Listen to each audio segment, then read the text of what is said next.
As the world watches Russia's every move, something else is happening under the radar.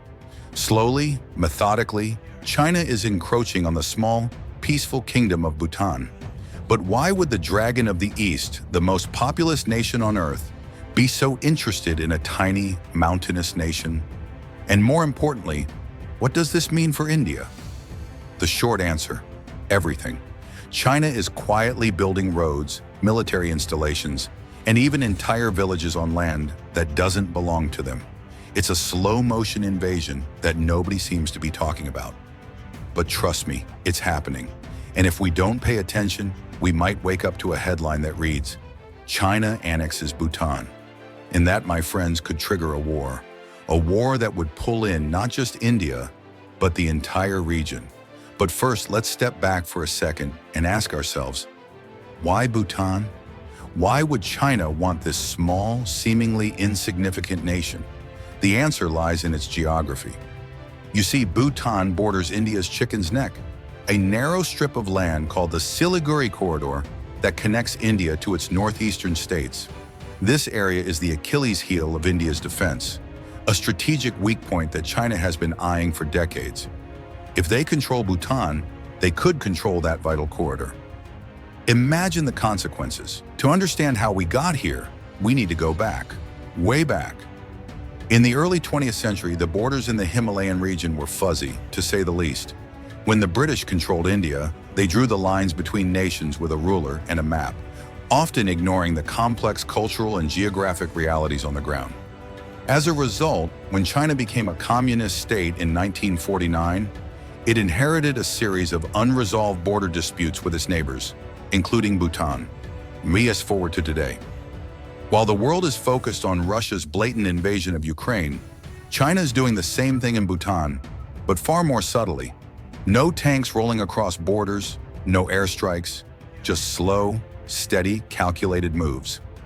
They build a road here, a military outpost there, inching closer and closer.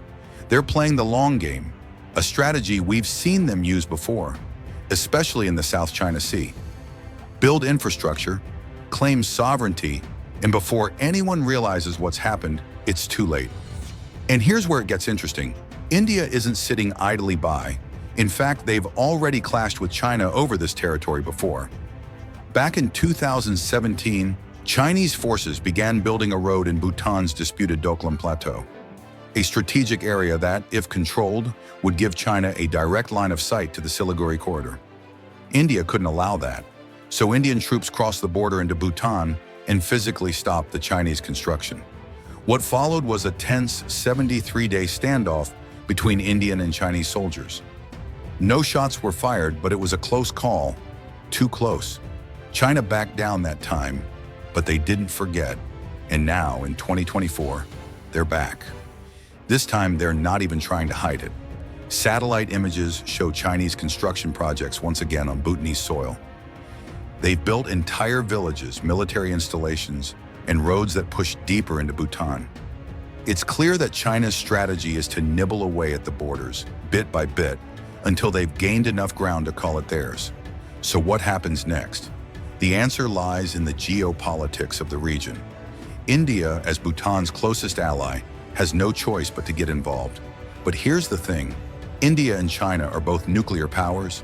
Any conflict between these two giants could escalate quickly, with disastrous consequences not just for the region, but for the entire world. We're talking about two armies with over 1 million soldiers each, armed to the teeth with the latest weaponry. Take a look at China's military capabilities. They've got advanced missile systems, stealth fighters, and a naval fleet that's been expanding at an unprecedented rate. On the other side, India isn't lagging far behind. They've invested heavily in modernizing their military, acquiring Rafale jets, state-of-the-art tanks, and even ballistic missile defense systems. The question is, if this turns into an all-out war, who would have the upper hand? But here's the million-dollar question. Will it come to war? Well, that depends. China's playing a dangerous game of brinkmanship. They're pushing just far enough to gain strategic advantage without provoking an immediate military response. But make no mistake, India is watching closely and they won't hesitate to act if their sovereignty is threatened. In fact, India has already increased its troop presence along the Bhutanese border, preparing for the worst-case scenario. Now, you might be wondering, what does Bhutan think about all this? After all, it's their land we're talking about. Bhutan is in a precarious position. With a population of less than 1 million and a small military, they rely heavily on India for protection. But here's the catch. Bhutan has also been trying to negotiate with China. Yes, you heard that right. Bhutan and China have been in talks for years, trying to resolve this border dispute diplomatically. But those talks have gone nowhere. In fact, China has even expanded its claims, declaring new disputes over territory that had never been contested before. Just a few years ago, they suddenly claimed a wildlife sanctuary in eastern Bhutan, a move that shocked everyone, including Bhutanese officials. It's clear that China's ambitions aren't just limited to 1 or 2 areas. They want control over the entire region. This brings us to a much larger question. What is China's endgame? Is this just about gaining territory, or is there something more at play? Some experts believe that China is reviving an old policy called the Five Fingers of Tibet. According to this policy, Tibet is the palm, and the 5 fingers are the territories that surround it: Ladakh, Nepal, Sikkim, Bhutan, and Arunachal Pradesh. The idea was to liberate these areas and bring them under Chinese control. Sound familiar? It's the same playbook they used to annex Tibet in 1950. So, what does this mean for the future? Will China continue its slow-motion invasion of Bhutan? Will India be forced into a military confrontation to protect its strategic interests? And how will the rest of the world respond? These are the questions we need to be asking, because what's happening in Bhutan is not an isolated event.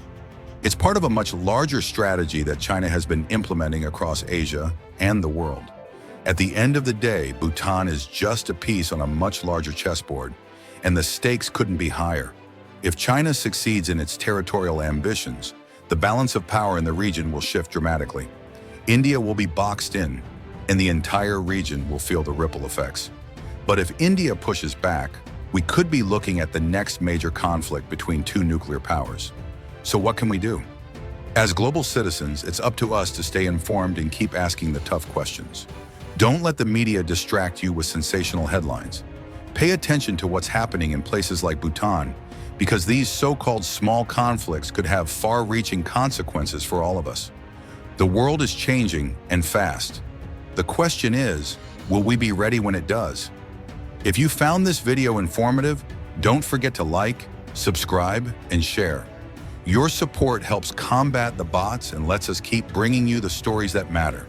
Stay informed, stay vigilant,